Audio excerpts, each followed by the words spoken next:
শতায়ুভব এই আশীর্বাদ শোনা যায় অহরহ। কিন্তু জীবন যুদ্ধে হাঁটতে হাঁটতে বয়স নাম হিসাবে সেঞ্চুরি হয় না সহজে। ঠিক এই সেঞ্চুরি যদি কেউ করে থাকেন, তবে হুলুস্থুলু পড়ে যায় এলাকায়। আজ সেটাই হয়েছে মানকরে। মানকর ইয়ার্ড এলাকায় প্রবীণ নাগরিক বিমল কৃষ্ণ আদিত্য মহাশয়ের ১০০তম জন্মদিন। বিমল কৃষ্ণ আদিত্য পিতার হাত ধরে ৪৭ সালে দেশভাগের পরে মানকর ইয়ার্ডে বসবাস শুরু করেন। তার আদি বাড়ি ছিল যশোর জেলায়। ১৯৪৭ সাল থেকে ১৯৮৫ সাল অবধি প্রতিরক্ষা ডিপার্টমেন্ট আর্মি বিভাগে সার্ভিস করেছেন। দীর্ঘদিন পানাগড় বেসে কাজ করেন। উনার হাতে তৈরি হয় মানকর ইয়ার্ড কলোনি। বিমল কৃষ্ণ আদিত্যর পিতার নাম যোগেশ চন্দ্র আদিত্য। স্ত্রী গীতা রানী আদিত্য ২০২১ সালে মারা যায়। স্বরূপ, অসীম আদিত্যরা ৩ ভাই ২ বোন।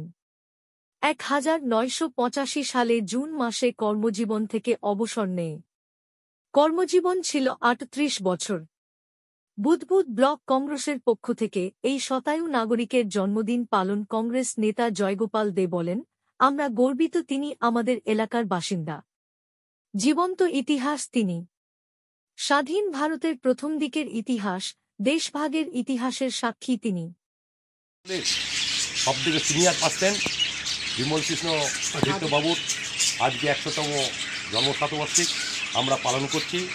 আজকে আমি খুব আনন্দের সঙ্গে জানাচ্ছি, এই বয়সে উনি যে এখনও সজাগ থেকে নিজেকে শক্ত রেখেছে এবং পরিবার নিয়ে সব জাতিপুরি সবাইকে নিয়ে যে আছে, এটাই আমরা কাছে ঈশ্বরের কাছে কামনা করছি যে উনি সুস্থ থাকেন, যতদিন থাকবেন সুস্থ থাকেন এবং ভালো থাকেন, পরিবারের সকলকে নিয়ে আপনি ভালো থাকুন, আমরা এইটুকু আশা করছি। আমরা এসছি এখন কংগ্রেসের আপনি একদম শহীদ ছিলেন। আমরা ভারতীয় জাতীয় কংগ্রেসের পক্ষ থেকে ব্লক কংগ্রেসের উদ্যোগে মানকরাঞ্চল কংগ্রেস সহযোগিতায় আপনাকে প্রথমে উত্তরী দিয়ে বরণ করে নিচ্ছি। কারণ আজকে আপনার এই দীর্ঘ কামনার আয়ের জন্য আমরা আপনাকে অভিনন্দন জানাচ্ছি। ভালো থাকবেন, সুস্থ থাকবেন। এখন ফুলের তোড়া দিয়ে সম্বর্ধনা জানাচ্ছেন আমাদের মহিলা নেত্রী লাহা।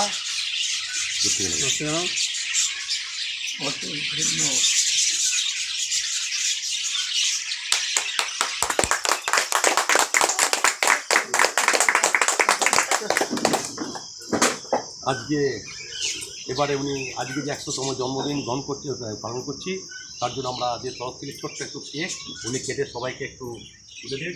কেটে আমরা আশা করবো তাহলে আমি সবাইকে কেক কেটে দিই। Happy birthday to you, happy birthday to you, happy birthday to you. ১০০ বছরে বলতে হবে তো। Happy birthday to you. Happy birthday কি ১০০ বছর পুরো হলো না? সেটা না ১০০ লেখা যাচ্ছে, একটু মুখে তো বলতে হবে। হ্যাঁ, আপনি একটু খাই দিন। আমি খাই দেবো। হ্যাঁ, আপনি খাই দিন। আপনি এখন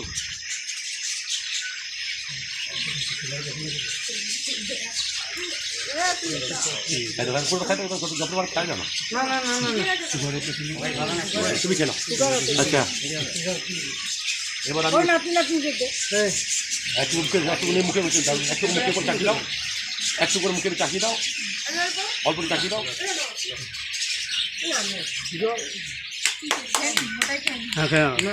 বেশি দিন। আচ্ছা, এবার আপনি আমাদের সব থেকে আসুন, অল্প অল্প চাকি দিতে হবে। একটু চাকি দিন, তারপরে আপনারা হ্যালো, অল্প করে দিচ্ছি, ছোটো করে দিন। আমি একটু ভাগ করে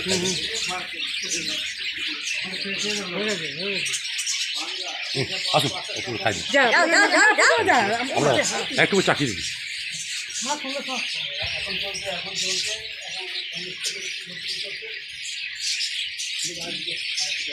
ভালো লাগছে না মিষ্টিটা খেতে? এমনিতে খাবে না? ও আচ্ছা আচ্ছা, খেতে ভালোবাসে। আজকের দিনে খাবে না, খাবে বলুন।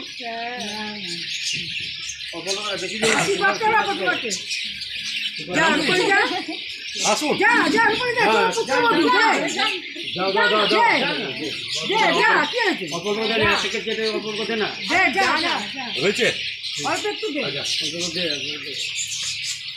অল্প করে আগে সবের করে দেন অল্প অল্প একটু করে দে করে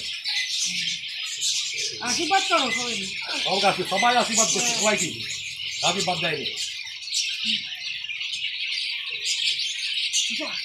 আমি একটু দিই হ্যাঁ সুস্থ থাকো ভগবান জন্য তোমাকে এ তুই করে না ইয়ে কোথায় গেল এ ভাই এ অপু অপু এদিকে আয় বাবা এই তুই 2 বছর কই বাপু কই খাই দে দাদু খাবি না দাদু মুখে মাখাবি এ ভাই দাদা এ বাবু যা থাক থাক থাক থাক থাক থাক থাকবে হ্যাঁ থাক এখন মাখাবো তো আরে খাওয়ানো মাখাবো তো বলে মাখি দে মাখি পড়ে না না না না হ্যাঁ ঠিক আছে কতটা দেবে না তাকে দেবে নিজেদিকে পরিষ্কার করতে হবে এ অপু এ ভাই কই গেল এটা নে বলে দে আপনি খান মাছ খাইছে আরে এই আমরা সিল ফটো দিতে ভাই এ পুষ্প